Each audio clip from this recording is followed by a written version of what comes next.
Hoje nós temos vários especialistas, como eu falei, que estão aqui participando conosco nessa edição especial do Jornal Tarobá, viu? Eu estou com um especialista aqui no nosso estúdio, no estúdio principal do Grupo Tarobá de Comunicação, é o Márcio Araújo. Márcio, primeiro, bom dia, obrigado pela participação conosco, viu? Bom dia, eu que agradeço, Wagner, o convite. O Márcio, ele é administrador, é especialista em economia, a gente pode falar assim, em mercado financeiro, mais de 20 anos de experiência nessa área e a gente vai dialogar a respeito disso. Eu sei que tem muitas dúvidas também. Além do Márcio, a gente tem mais 3 especialistas que estão participando também dessa edição especial do nosso Jornal Tarobá. Os 3 estão na tela aqui com a gente também. Já agradeço de antemão a presença de todos, a prestatividade em estarem aqui. A gente está tomando todas as medidas de cuidado também, o distanciamento, todo o cuidado para não haver também a contaminação. Eu vou começar falando com o Márcio, enquanto você pode fazendo a sua pergunta e mandando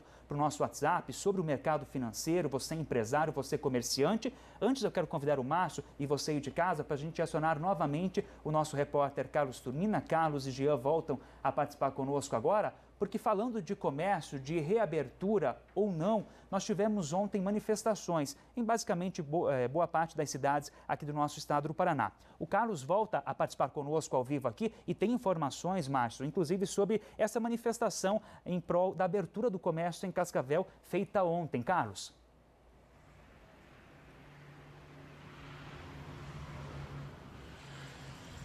Wagner, o protesto aqui em Cascavel ontem se concentrou ali na região central de Cascavel, na Avenida Brasil, em frente à Catedral. A movimentação começou a partir das 3 horas da tarde e ao longo da tarde aí os motoristas, dentro de seus respectivos carros, fizeram uma carreata e um buzinaço. Nós temos imagens para ilustrar essa movimentação.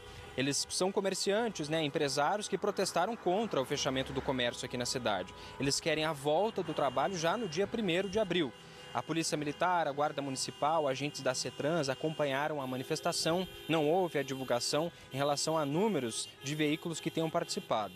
Entre as reivindicações está a abertura do comércio já no 1º dia, o isolamento vertical, ou seja, que é aquele em que só podem ser isoladas as pessoas do grupo de risco a princípio. Antes da carreata, alguns manifestantes acabaram se aglomerando, alguns até com mais de 60 anos, o que é contraindicado nesse momento. A informação que nós temos, Wagner, a respeito do futuro do comércio aqui na cidade é que ele permanece fechado pelo menos até o dia 5 de abril, que é o período em que tem vigência o decreto da Prefeitura. Obrigado, Carlos, pela participação. Vamos dividir tela com o Jean Pereto, que também está ao vivo na Terra das Cataratas. Jean já aparece aqui. Jean, como que foi a manifestação dos comerciantes, dos moradores aí na fronteira?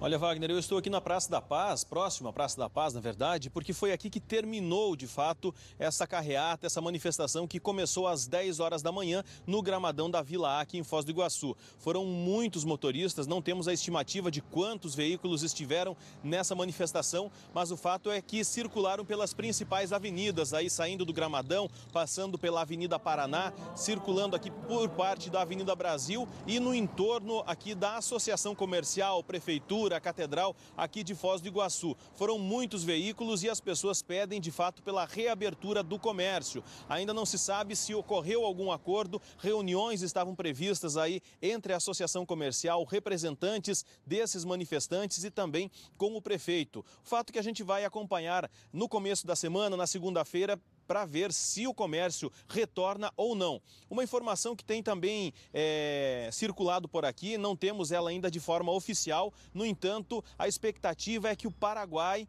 abra então a fronteira com a Ponte Internacional da Amizade já na madrugada de segunda-feira, 0 hora de segunda-feira. No entanto, essa confirmação ela não veio ainda de forma oficial e mesmo que ocorra nas próximas horas, o mesmo Paraguai abrindo a fronteira, agora por hora a fronteira está fechada pelo lado brasileiro. Seguimos acompanhando e sempre trazendo muitas informações. Eu volto contigo aí no estúdio.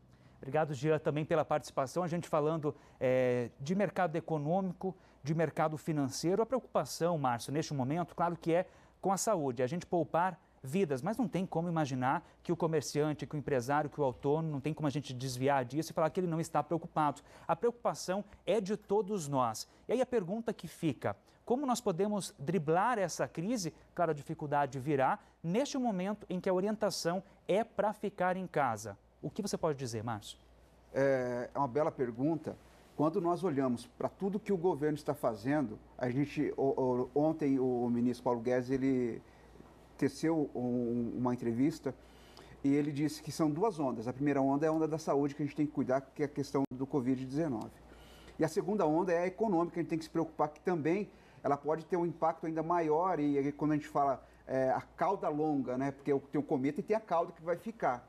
Então, no impacto econômico, o Covid-19 pode causar ainda um estrago maior do que propriamente a saúde. Porque a gente, respeitando a quarentena e tudo que a OMS vem dizendo sobre saúde, beleza, a gente consegue salvar vidas. Porém, economicamente, a gente tem que ver para as estratégias que o governo está se mobilizando. Tivemos aí nas últimas 48 horas várias tomadas de decisão assertivas pelo governo, então liberando dinheiro para as empresas pagarem as suas folhas de pagamento, também para os profissionais autônomos, para esses profissionais que não têm aquela comprovação de renda, também aí um valor de R$600 para esses profissionais. Então são tomadas para a economia que são paliativas, elas não são tomadas que vão resolver o problema. Então a primeira coisa que a gente tem que ter em ciência é o quê?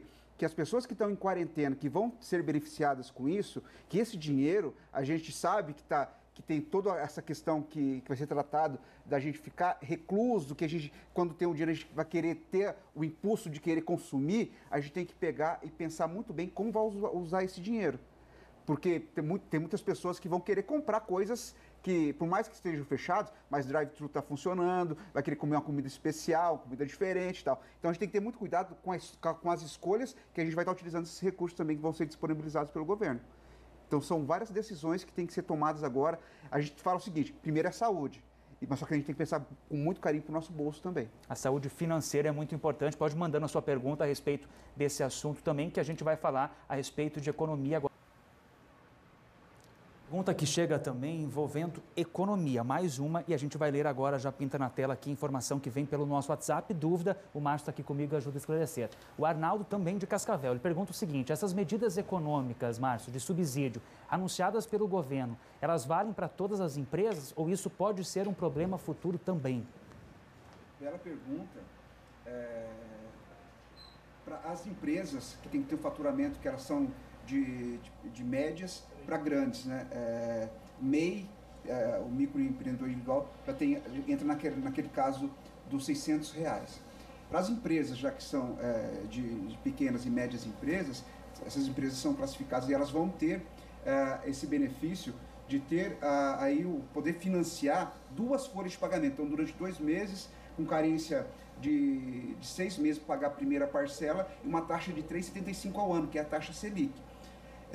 Só que lembrando, é uma taxa atrativa, né? Historicamente é uma taxa que é muito atrativa e as pessoas têm que também ter a prudência na escolha se toma ou não toma esse crédito. Se uma empresa já era organizada, se ela mantinha um fluxo de caixa positivo, se ela mantinha uma liquidez, né? Porque uma empresa de um porte desse, que ela está autorizada a ter acesso a esse recurso, geralmente ela tem um controle maior. Então ela já tem uma gestão, já tem um gestor financeiro. Então provavelmente essas empresas, elas terão, no caso, uma possível liquidez. Então tem que fazer a conta. Utilizar meu recurso próprio ou utilizar o recurso de terceiro via governo. Porque a gente tem que lembrar que essa conta vai vir, vai ter que pagar. Ou seja, colocar na balança, ver se é positivo, se não é, depende de cada caso. Já continua esse assunto com o Márcio aqui no nosso Jornal Tarobá, edição especial deste sábado. E a dúvida de todo mundo, autônomo, CLT, empresário, microempreendedor individual, é como vai ficar a situação depois que tudo isso acabar. Até porque a gente não sabe até quando vai, né, Márcio? A gente tem uma pergunta aqui que é do Paulo de Cascavel, que é o seguinte, como os pequenos empresários terão acesso às ajudas do governo? Já existe alguma orientação concisa nesse sentido? Bela pergunta do Paulo. É o seguinte, o governo, ele divulgou na quinta e na sexta as suas tomadas, tanto do governo federal quanto do estado. O Ratinho Júnior também colocou aí um pacote, né, em torno de R$1 bilhão para os empresários, para o empresariado paranaense. Porém, mais diretamente, está mais específico do Paraná, que vai ser através do Fomento Paraná e pelo BRDE. E o do governo federal ainda não tem no papel certinho o esquema, que mais uma vez o Brasil barra nisso, na questão burocrática. Então, não tem ainda, de forma didática específica, qual vai ser o acesso a esses recursos. Provavelmente serão via os bancos públicos, tanto o Banco do Brasil quanto a Caixa Econômica, porque na maioria dos pronunciamentos dessas medidas econômicas, o presidente do banco, da Caixa Econômica, estava junto ao presidente. Então, provável que a Caixa Econômica seja o principal braço para fomentar a economia. No Paraná, vai ser via BRDE e via Fomento Paraná. A gente fala muito de, até esses anúncios, tanto do governo do estado do Paraná, também como o governo federal, do período de carência e tudo mais. Mas no caso do governo federal, a gente não tem um esquema direcionado, como você muito bem disse. E isso também é muito novo, né, Márcio? Tanto para os profissionais da área. Eu imagino que para você também, nunca a gente lidou com uma situação, é a maior pandemia que a gente já viu. E aí também para advogados, tudo vai abrindo brecha. Tem também a questão trabalhista, que é uma questão que envolve as empresas e os empresários estão bastante preocupados com isso. A folha de pagamento que precisa ser cumprida, né? Exato. Então, o governo, principalmente para essas pequenas e médias empresas, então ele está colocando em torno de 40 bilhões de reais via esse financiamento de 2 folhas para as pequenas e médias empresas.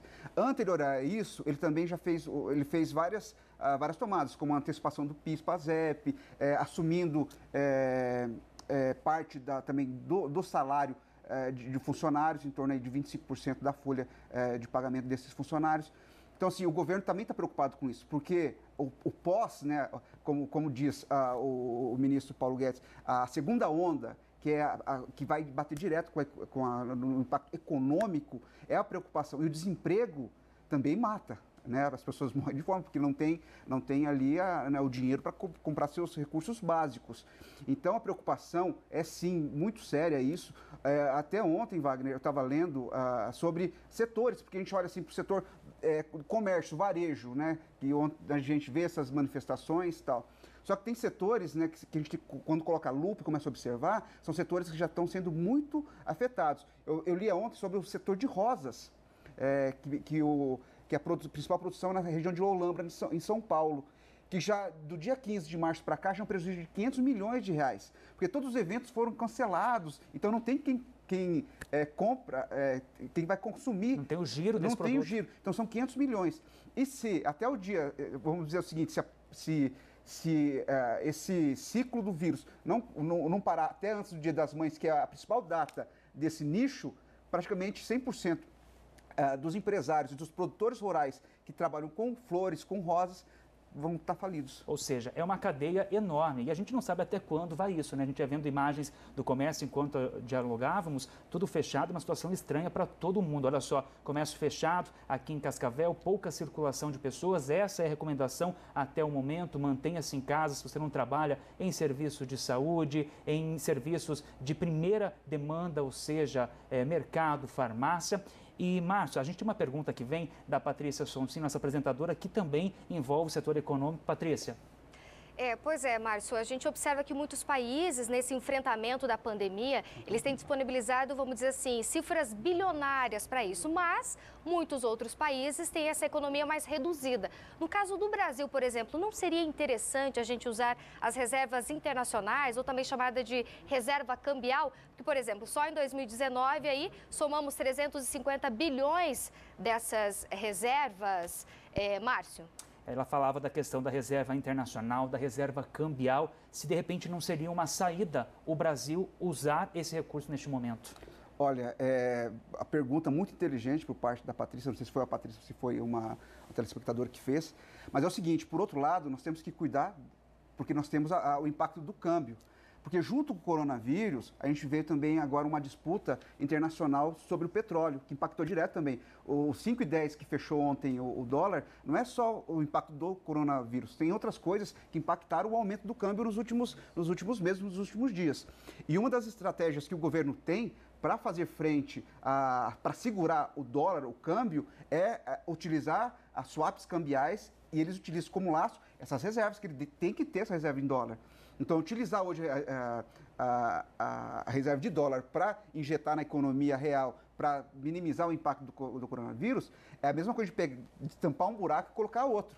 Só que esse buraco aqui, se a gente mexer muito na reserva cambial de dólar, a gente vai ficar muito exposto ao mercado, que daí as empresas que dependem de exportação ou de importação, essas empresas aí estão fadadas à falência, porque se não tiver um controle cambial por parte do governo. Lembrando que nós estamos ao vivo pela Rádio Tarobá FM, pelo portal Tarobá News, pelas redes sociais e também aqui pela TV Tarobá. E tem mais pergunta que chega aqui pra gente de telespectador, de internauta participando com a gente pelo nosso WhatsApp, viu? É o nosso canal de comunicação, onde você manda o seu questionamento, a sua dúvida e a gente vai respondendo então. Vamos dar uma olhadinha na pergunta que chegou também aqui, de mais do público que vai participando com a gente. O Tony, ele é morador de Cascavel também, Márcio. Ele diz o seguinte: sou motorista de aplicativo. Como faço para receber o auxílio de R$600, que é aquela dúvida que a gente já debatia, né? Tony, essa pergunta é a pergunta que ontem eu respondi bastante pelas redes sociais, as pessoas que me acompanham. É o seguinte, o governo ainda ele não definiu, certamente, a questão do Corona Voucher, dos R$600. Mas o que acontece? Você, pelo que está sinalizando, você vai ter que se apresentar provavelmente na agência da Caixa Econômica, com sua carteira de trabalho, para comprovar que você não tem registro profissional, que você não participa de outros programas, já não está recebendo o seguro-desemprego, não participa de outros programas de benefícios que o governo paga.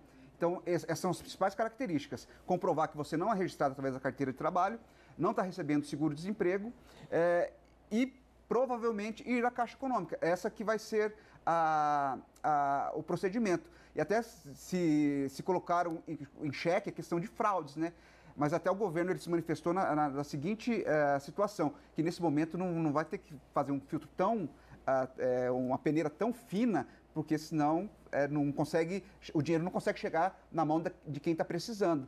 Então, provavelmente vai ser isso. Você vai ter que comprovar que você não tem vínculo trabalhista através da carteira de trabalho e que você não está recebendo o seguro-desemprego. Ontem à noite eu conversava com um internauta que acompanha a nossa programação pela internet do estado de São Paulo. Ele costuma investir em bolsa de valores e tudo mais. E ele me falou uma coisa que eu acabei ficando pensando, de repente você pode esclarecer e é a dúvida de outras pessoas também. Investimento no Tesouro Nacional. Tem muita gente que opta por isso. Alguns investidores mais arrojados, outros mais contidos também. Seria uma saída neste momento para injetar esse dinheiro? Quem sabe o governo possa fazer o uso? É arriscado? O que você me diz a respeito disso? Se eu for olhar para o cunho de querer ajudar o governo nesse momento, sim, porque o título do Tesouro é o título de emissão de dívida do governo. Então, o governo pega o dinheiro emprestado teu. Então, se você quer ajudar, às vezes, nesse momento de pandemia, o governo, comprar o título do governo, tanto o título Selic, o título atrelado à inflação, qualquer tipo dos títulos do Tesouro, você vai estar ajudando o governo, sim, a ajudar o caixa do governo. E outra coisa, que esses títulos são os títulos considerados títulos zero de risco, né? Então, são os títulos mais seguros que tem para se investir. Então, seria uma alternativa inteligente pela questão do risco, que é o menor risco. E nós estamos passando agora para um cenário que a gente está falando muito de risco, então os títulos do Tesouro são considerados, no Brasil, os títulos mais seguros e olhando da empatia, você vai estar colaborando com a economia também do Brasil. Fica em casa, fica com boa informação, fica com o Grupo Tarobá de Comunicação. Nós estamos ao vivo com esse nosso jornal especial, cobertura sobre o coronavírus. Márcio, especialista em mercado financeiro. E nós temos mais uma pergunta, Márcio, de telespectador que vem interagindo com a gente aqui, dúvida de todos que a gente vai esclarecendo no decorrer da nossa programação, viu? A Denise é do Riviera, aqui em Cascavel. Ela mandou o seguinte: sou manicure e pago o INSS. Sou autônoma, eu quero saber se tenho direito à ajuda do governo.